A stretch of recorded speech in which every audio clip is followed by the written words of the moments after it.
அவன் நகரத்துக்கு போன நாள் முதல் அந்த வீடு அமைதியா போச்சு. இப்ப வருவான்னு தினமும் கதவு பார்த்துக்கிட்டே இருக்க.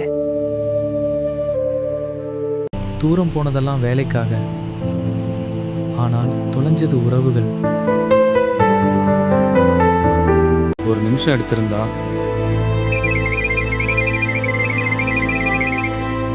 ஒரு வாழ்க்கை மாறி இருக்கும். அந்த இரவு, அன்பு மகனே, காத்திருக்கிறேன்.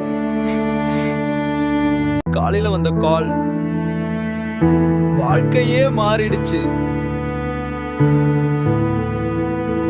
நேத்து பேசணும் சொன்ன அம்மா இப்ப பேச மாட்றாங்க. லைட் ஆக்காதீங்க. அம்மா காத்திருக்கிற நேரம் குறைஞ்சிட்டே இருக்கு.